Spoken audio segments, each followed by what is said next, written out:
Hello, today we're going to talk about 3 tangible things you can do to grow your business with kids, okay?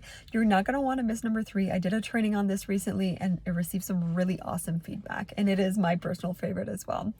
Before we dive in, I wanted to mention that I have been self-employed for the 6 out of 8 years of my daughter's life in one way, shape, or form, and I used to actually be a certified conscious parenting coach. So there's going to be a lot of tangible things that you can help you grow your business and, not drop any balls here.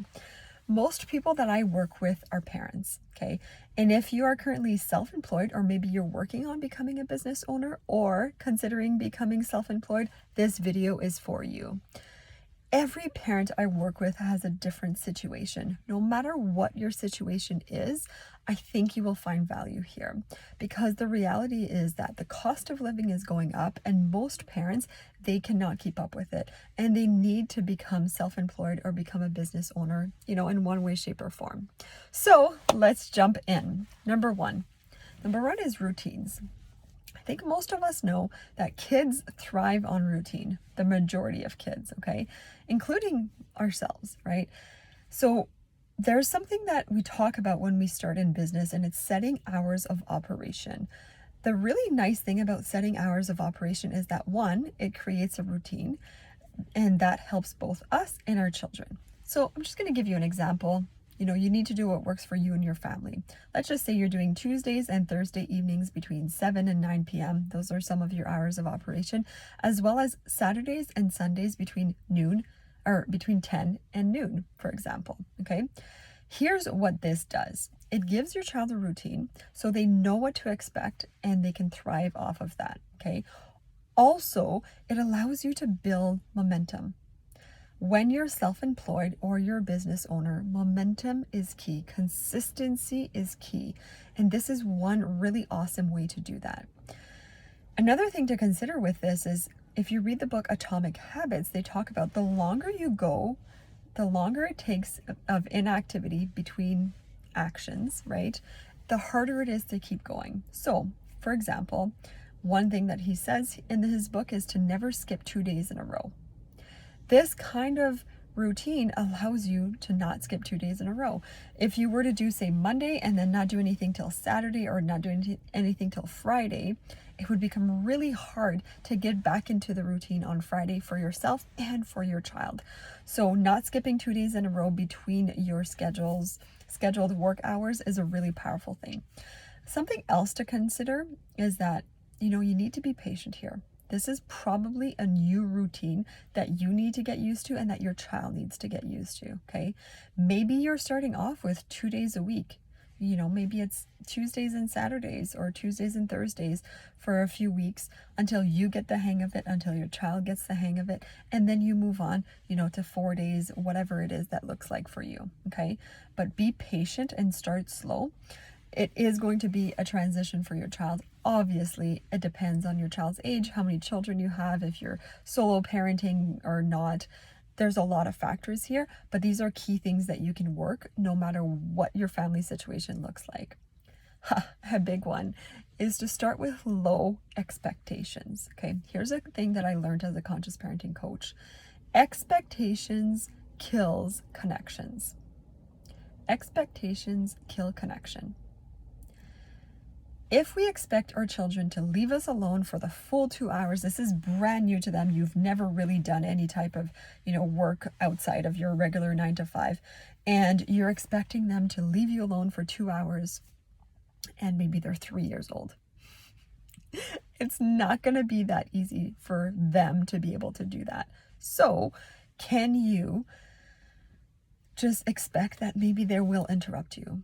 Maybe if you're on a client call, maybe let your client know, okay, this is new to me. I am new to, sitting down, doing appointments with people when my child is around. So, if they interrupt us, please, bear with me here, okay? Let people know that you may be interrupted.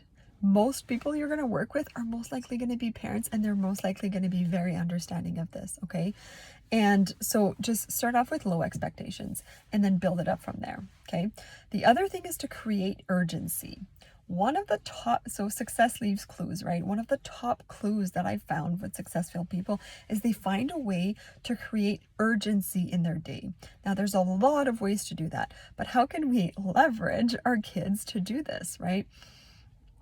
Meaning, if you've got 2 hours of, say, uninterrupted time, maybe they're at a play date. Maybe that's how you figured out your work hours, right? Maybe they're at a play date, or maybe they're just like, solo time for them. And you've got 2 hours to get all your work done. That creates urgency. You're going to be focused. You're going to be productive. You're going to stay off Instagram or whatever and not do any scrolling. If you've got 10 hours to do the same amount of work, it'll most likely take you close to 10 hours because you're going to procrastinate. You're not going to be as focused. You're probably going to scroll and be distracted in some way, shape, or form, right? So urgency is a really important thing, and having kids helps us naturally create urgency because we need to get things done in a short window of time, which is a really, really powerful thing to do. Okay. So our kids are wonderful because they give us the gift of urgency. So use that. And also, when you are working, don't steal the time from your family. Be productive, stay focused, do the actions that will move your business forward, because there's no point in, again, stealing time from your family. All right, number 3, which is, I've received some positive feedback. It is something that I've been doing for years, and it has really, really helped us. And it's similar to what I kind of said before, but it's connection before expectation. This is huge, huge, huge, huge. Okay. So if you expect your child to leave you alone for 2 hours, we're just going to follow along with a 2-hour time block here that we have for work. If you expect your child to leave you alone for that period of time so that you can be focused and productive and move your family's life, closer to your dream life, etc., etc., the chances of them cooperating, if you take some time beforehand to connect with them, are much, much higher. I don't know the exact number, but I know they're much, much higher than if you're not, right? Think about this in any other relationship. If your partner wants something from you, they want, I want to go on a golf trip and I want to be gone from the family for 2 days and I want, you to take care of everything while I'm gone. If they connect with you first and they help you and they fill up your bucket and you feel good before they leave, it's going to go much smoother, right? Same thing here. If you just wake up and tell your child, okay, mom's working, it's Saturday morning, mom's working from 10 to noon today, have a good life, have a good day, or just figure it out on your own. It's not going to work very well. But if you're snuggling in bed, giving them extra kisses, saying, what do you want to do? Right now, mom's got 1 hour to spend with you, or 30 minutes to spend with you, 15 minutes, whatever. Obviously, this also depends on your child's age, but you get the point, right? And so connection before expectations is powerful. You spend some time with them. It doesn't matter if it's 5 minutes or an hour, and you fill up their cup. It fills your cup up as well. And you're going into your work session much, much centered, much more aligned. Okay. That's a super, super powerful one. Figure out what it needs to look like for you. And then, you've done that, and then let them know also, okay, when mom's done, what's the first thing you want to do with me, right? What's the first thing you want to do?